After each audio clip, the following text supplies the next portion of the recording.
Tonight, a woman on a 1956 Illinois highway watches a hovering craft and a figure in broad daylight.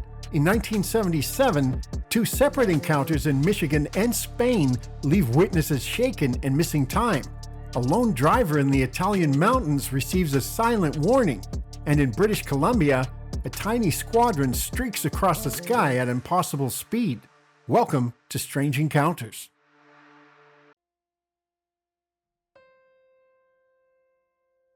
It was a warm summer evening in La Escalada, Huelva, on August 3, 1977.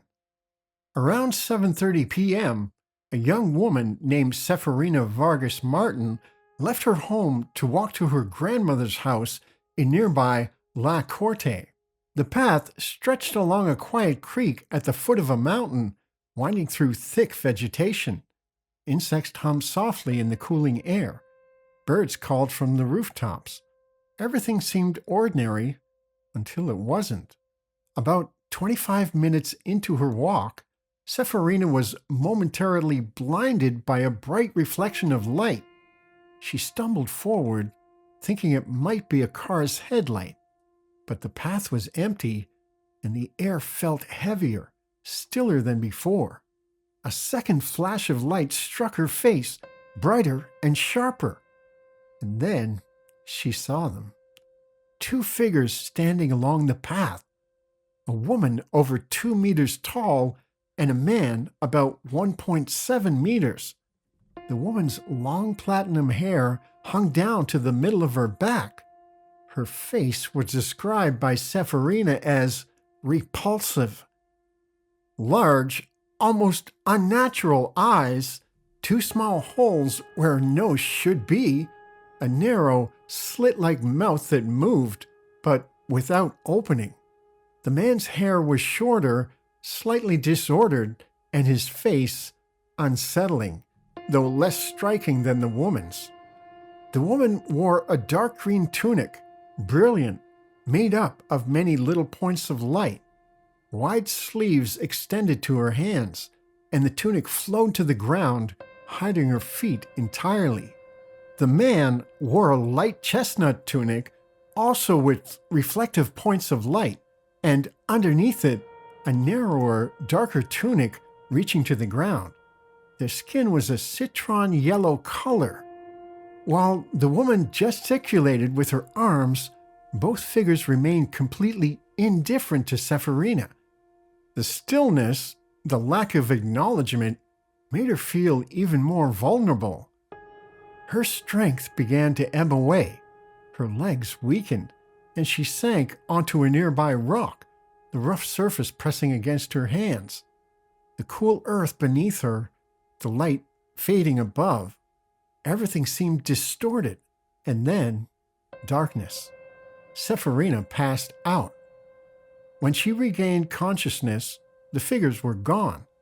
The walk, which should have taken 20 minutes, had taken far longer. She arrived at her grandmother's house at 8:15 p.m., almost 45 minutes after leaving. Some items were missing: the knob from her wristwatch and her official ID card. Near the creek, a search recovered a few bus ticket stubs, but nothing else. The experience left her in a state of shock for several days. Nightmares plagued her. She would awaken in fear, claiming there were animals in the house. Doctors examined her, found nothing physically wrong, but gave her a sedative to help her sleep. The twilight deepened over the Sierra Morena, shadows stretching across the path. The creek murmured softly, insects hummed, but Seferina's mind replayed the blinding flashes, the towering figures, and the repulsive face of the woman.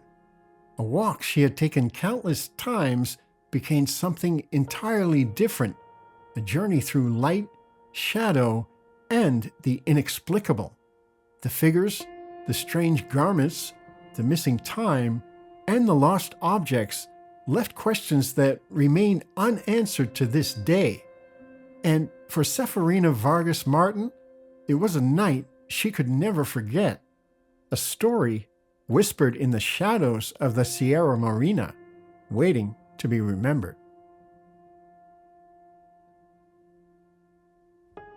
It was a warm summer afternoon in late July of 1977. Around 4:50 p.m., near the quiet community of Hulbert, Michigan, an anonymous woman named Holly Smith by investigators was driving west along a narrow country road. She traveled at about 15 miles per hour, rounding a gentle curve.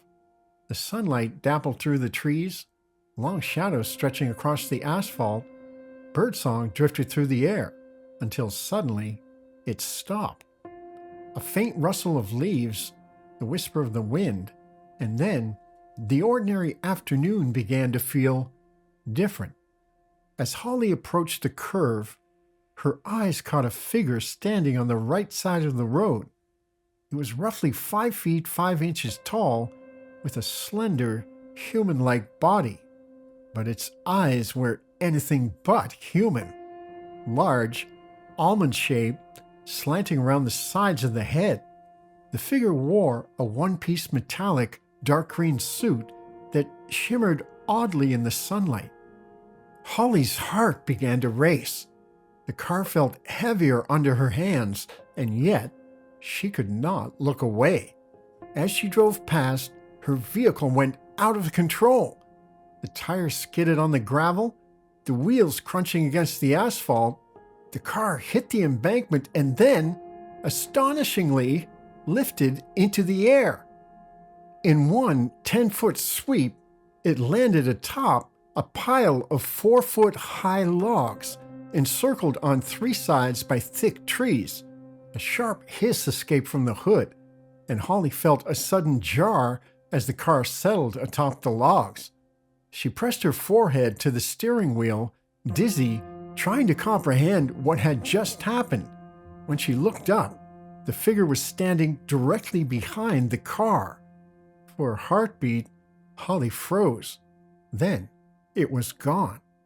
Shaking and disoriented, she grabbed her purse and car keys and ran 2.5 miles home through uneven terrain, shadows stretching along in the late afternoon. Her electric watch, humming perfectly before, had stopped. The hand froze at 4:50 p.m.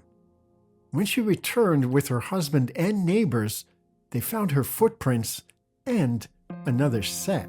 Strange footprints, shaped like horse hoofs with a heel. The toes dug 3/4 of an inch deep into the hard-packed soil. Heavy equipment was needed to remove the car from the logs, yet the car bore only a minor scratch. Holly drove the car home that evening, but the memory of the figure, the hissing hood, the jolting impact, and those impossible footprints stayed with her. In the days and weeks that followed, UFO sightings were reported nearby, adding a ripple of unease to a quiet summer landscape. What stood there that day, no one can say for sure. But on a quiet road in Hulbert, Michigan, the ordinary became extraordinary, and a moment that seemed brief in time became a memory that would not let Holly, or anyone who heard the story, forget.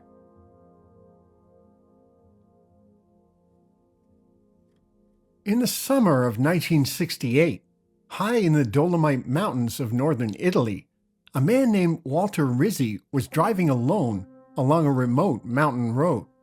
Rizzi was not a public figure. He had no known interest in UFOs, no connection to the military, and no involvement in scientific research. By all available accounts, he was an ordinary civilian, traveling through an isolated region far from major towns. Years later, he would describe a single experience he said stayed with him for the rest of his life. What follows is a first-person reconstruction based strictly on Walter Rizzi's later testimony as preserved in interviews and written summaries. The account is presented in his voice, using only details he consistently described. I was driving through the mountains when a thick fog suddenly came down. The road ahead was no longer visible, so I stopped the car and decided to rest. I don't know how long I had been there when I woke up and noticed a light outside. At first, I thought it might be another vehicle, but the light was too strong and too still. When I stepped out of the car, I saw an object nearby. It was metallic and circular, resting on 3 legs, close to the ground. It was completely silent. Near the object, I noticed something else. There was a mechanical figure, like a robot, with several arms or extensions. It appeared to be working near the craft. Then I saw a being emerge. It was smaller than a human, with olive-colored skin and large, slanted eyes. It wore what appeared to be a helmet or head covering. The being did not speak with its mouth. Instead, I received thoughts directly in my mind. There were no words, only images and understanding. I was shown that it came from another world, a place with 2 suns, much larger than Earth. I was given the sense that its people had been observing our planet for a long time. I was also shown images of Earth itself. I understood that our world was unstable, that changes beneath the surface could one day cause great destruction. The message did not feel threatening, it felt like a warning. Throughout the encounter, I felt unable to move, as if my body was heavy and unresponsive. I was not harmed, but I could not act. When the experience ended, the craft began to emit a loud, high-pitched sound. There was a strong force, and I was thrown backward. When I regained my senses, the object was gone. The fog had lifted, and the road was silent. There was no sign that anything had been there. No marks, no evidence. But from that moment on, I knew that something extraordinary had happened to me. Very little additional information exists about Walter Rizzi's life before or after this encounter. What is known is that he did not immediately report what he claimed to have experienced. According to later interviews, he kept the event largely to himself for years before speaking publicly, encouraged by civilian UFO researchers who were collecting close encounter testimonies.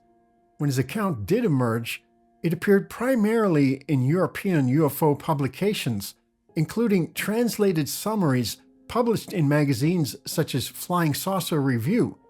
These versions varied in length, but remained consistent in their core details.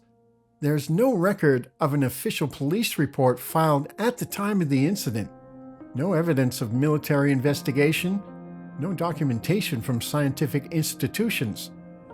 The case was examined only years later, informally, by civilian researchers who focused on the internal consistency of Rizzi's testimony rather than physical evidence. That evidence was never found. No photographs exist, no radar data was recorded, no independent witnesses came forward. The location yielded no lasting traces. As a result, the Rizzi encounter is classified as a testimony-based close encounter, resting entirely on the credibility of a single witness. Skeptical explanations suggest the experience may have been a vivid dream, a hypnagogic hallucination caused by fatigue and isolation, or a psychological episode later interpreted through the framework of UFO belief. Others point out that Rizzi's account does not neatly follow popular science fiction imagery of the late 1960s. There was no abduction, no medical examination, and no recurring contact, only a brief encounter and a warning he claimed he did not fully understand. Supporters of the case note that Rizzi did not seek attention, profit, or publicity, and that his story did not significantly change over time. In the end, the Walter Rizzi encounter cannot be proven, and it cannot be disproven. What remains is a single account, preserved decades after the fact, shaped by memory, interpretation, and belief. Whether it was an encounter with something unknown, a deeply personal psychological experience, or something else entirely, the story continues to be told because no simple explanation has ever replaced it. And perhaps that is why cases like this endure, not because they provide answers, but because they leave us with questions we are still unable to resolve. The account you're about to hear comes from MUFON Skyhook magazine, originally published in 1966, though the event itself took place a full decade earlier, on January 5th, 1956. The witness, identified only as Mrs. X to protect her privacy, first contacted Walt Andrus, founder of the Mutual UFO Network, in a personal letter describing a close-range encounter with an unconventional aerial object and an apparent occupant. Her description was detailed enough that Andrus preserved the report in MUFON files rather than dismissing it as a misidentification. In April of 1966, Andrus and MUFON investigator Albert Smulling conducted a recorded interview with Mrs. X to revisit the event. According to Smulling, her account remained essentially unchanged from her original letter written 10 years earlier, with only minor clarifications and additional contextual details. What makes this case particularly notable is not just the proximity of the object, but the reported presence of a humanoid figure, a feature far less common in roadside UFO encounters of the mid-1950s. The event also occurred in broad daylight, under clear winter conditions, and involved no apparent sound, no visible propulsion, and no immediate emotional exaggeration on the part of the witness. With that context in mind, here's the encounter as Mrs. X described it. On the cold morning of January 5th, 1956, at approximately 8:15 a.m., a woman known in MUFON files only as Mrs. X was driving north along State Highway 94, roughly 2 miles north of the small town of Harper, Illinois. The road was quiet, the winter air clear and sharp, when something ahead of her suddenly caught her attention, a brief flash of light in the distance. At first, she assumed it was nothing more than a silver airplane approaching rapidly from the northwest. She even reasoned that it might be a small private plane owned by a local resident. But as she continued down the highway, her concern grew. The object was moving far too fast, and its shape no longer resembled a conventional aircraft. What she had initially thought was a plane now appeared elongated and almost dirigible shaped. Worse still, it seemed to be heading straight toward her, as if on a collision course. Then, almost before she could fully process what was happening, the object stopped. It hovered silently just above the telephone lines that crossed the road directly in front of her. Mrs. X now had a clear, unobstructed view. The craft was silver and egg-shaped, possibly as long as a pier cabin, but no more than 10 feet thick. At the end, facing her, was a single enormous light, intensely bright, yellowish-white in color. She could see no doors, no windows, no landing gear of any kind. The only visible marking was a faint line running lengthwise along the center of the craft, like a seam. The object began to rotate slowly, drifting clockwise along its longitudinal axis. As the far end of the craft turned into view, Mrs. X noticed something astonishing. There was a small platform, approximately 2 feet wide. Standing on that platform was a humanoid figure.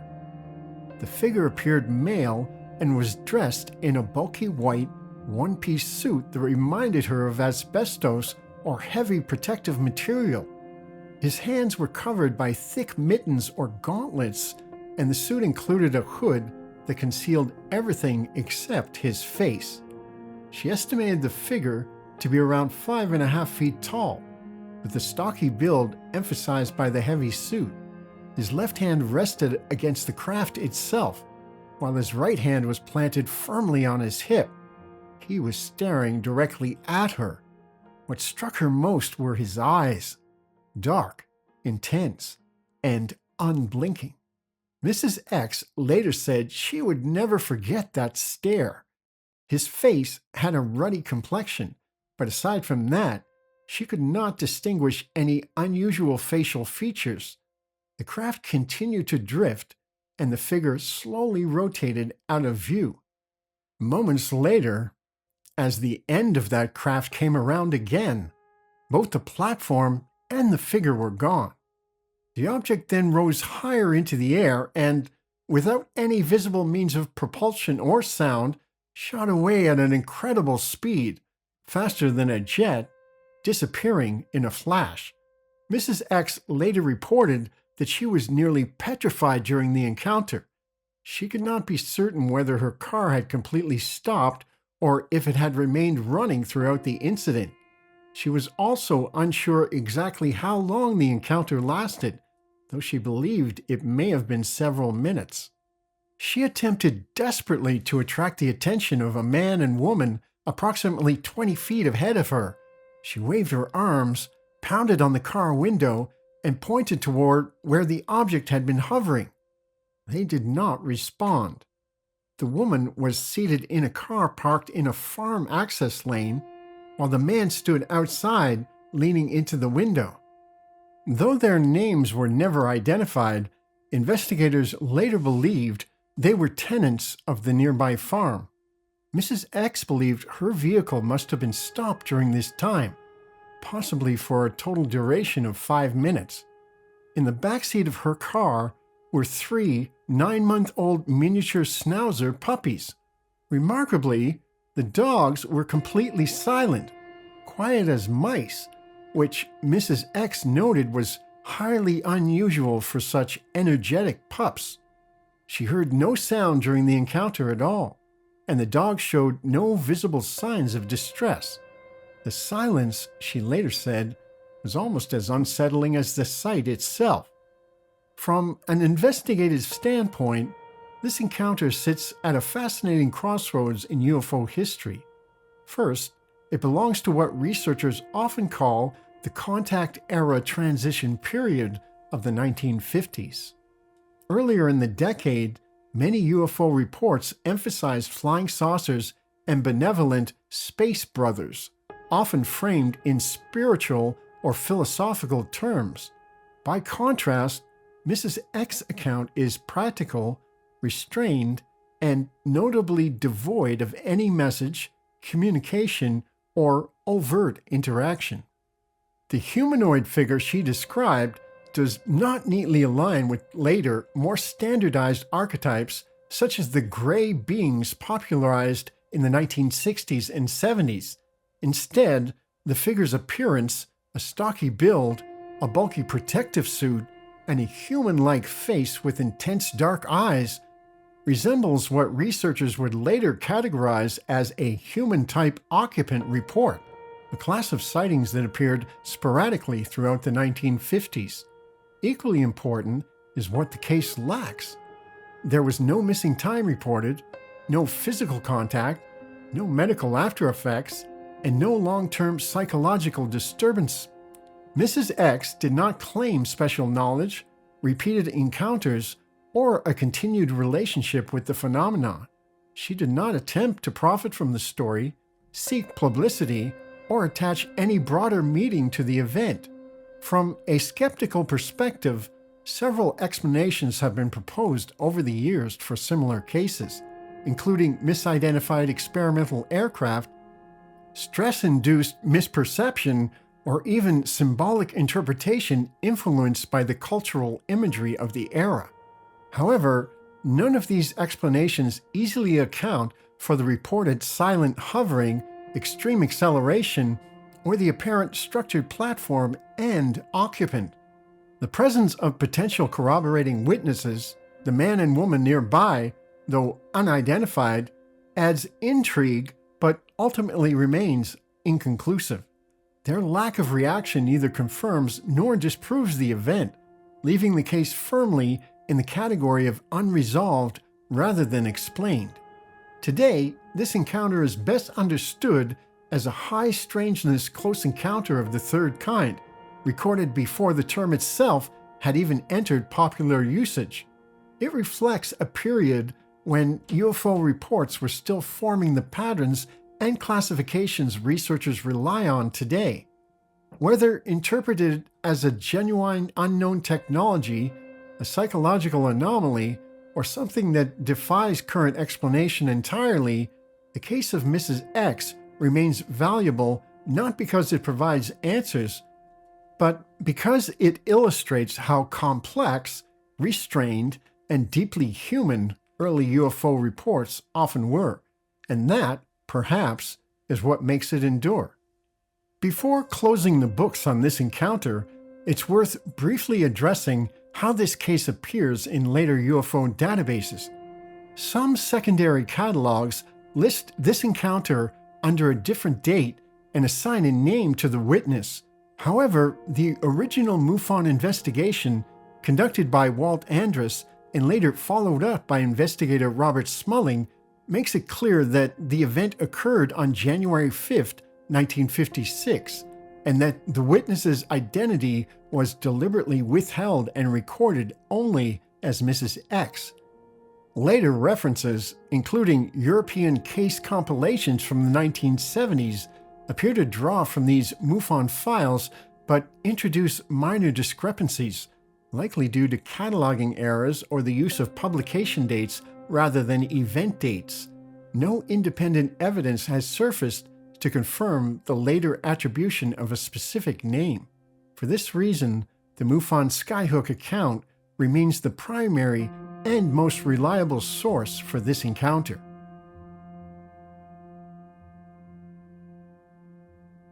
For years, the remote region around Fort St. James in north-central British Columbia was considered quiet when it came to UFO activity.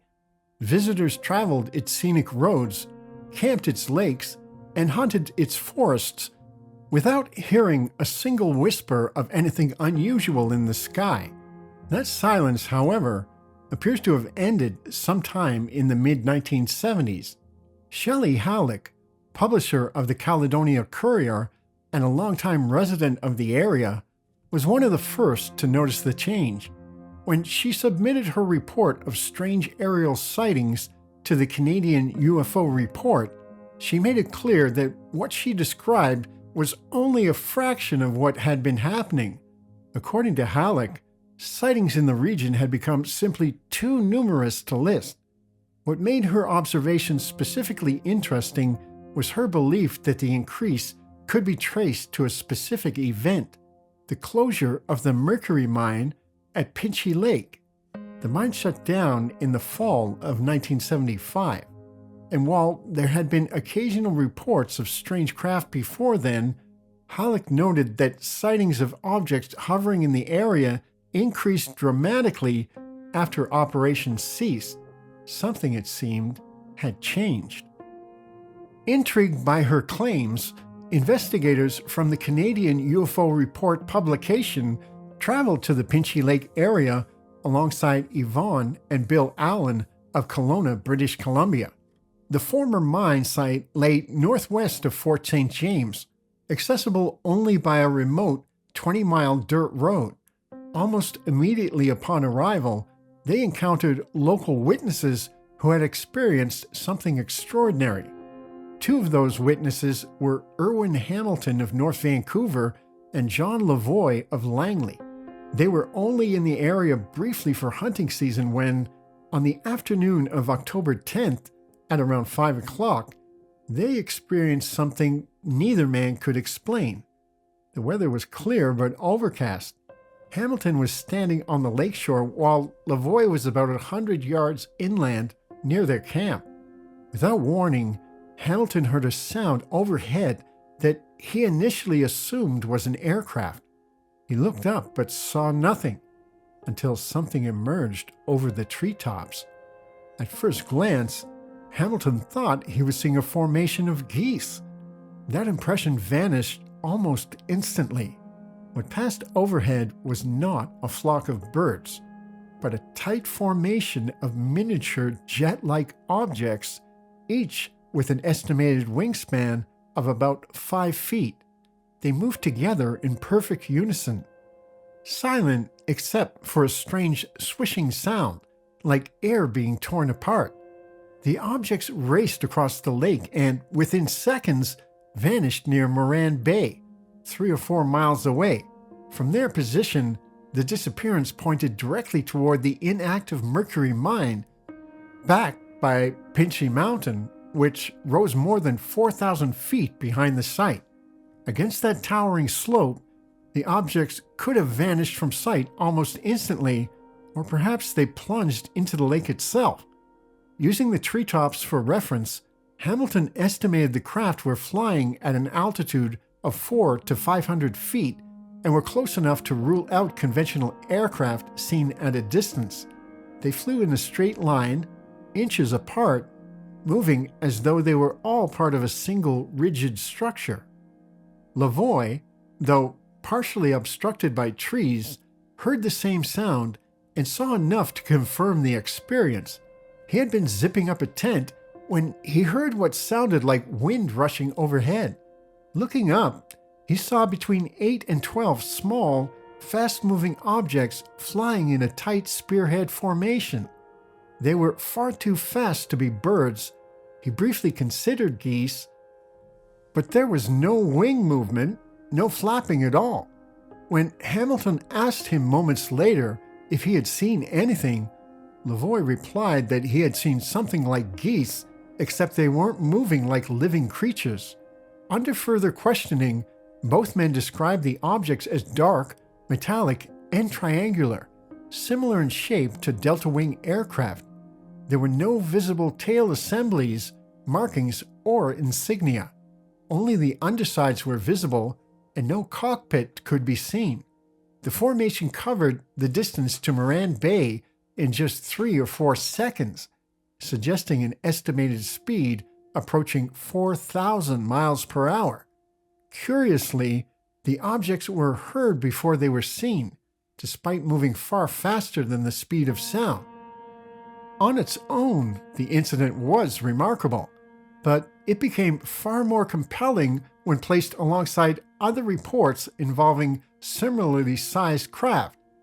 One such case occurred years earlier and was reported by Joanne Hammond of Radium, British Columbia. While driving through the Rocky Mountain Trench late one night, Hammond encountered a small object that dove toward her vehicle. She described it as round from the front with a hump on top, but triangular when it passed overhead. It had tapered wings, a narrow tail, and appeared solid and metallic, measuring only 3 or 4 feet wide. The differences between these descriptions were minor. What mattered was the pattern. In multiple locations, across different years and even different continents, witnesses were reporting toy-sized aircraft performing extraordinary maneuvers under precise control. Similar miniature delta-wing objects were later reported in Australia. Still another was investigated near Cochrane, Alberta, where rancher William Rizzi encountered a small craft hovering inches above the ground while he was rounding up cattle. His horse refused to approach it. From a short distance away, Rizzi claimed he could see inside. An instrument panel, a screen, rows of switches, and 2 small molded seats, sized for what he estimated would fit a child. The craft hovered silently, unsupported, its door standing open. These cases raise an unsettling question. If these objects are not bound by the laws of conventional aerodynamics, why do they resemble our own aircraft at all? Why wings? Why formations? Why machines that look almost playful in scale? The authors of the report offered a speculative thought. Perhaps these were not serious vehicles of exploration, but something else entirely. Devices operated casually, even recreationally. Toys, perhaps, used by entities unconcerned with being seen. They compared it to the ancient story of Phaethon, a boy who tried to guide his father's chariot across the sky with disastrous results. If nothing else, the sightings suggest that whatever intelligence may be behind these craft, it understands our machines and sometimes chooses to imitate them in the most unexpected ways. And in the quiet skies above Pinchy Lake, something small, fast, and utterly unfamiliar once flew past, leaving behind questions that remain unanswered decades later. Across decades and continents, these encounters share something simple, an unbelievable experience, and no clear explanation. If you enjoyed tonight's stories, don't forget to subscribe and continue the conversation in the comments. And, as always, thank you and keep looking up.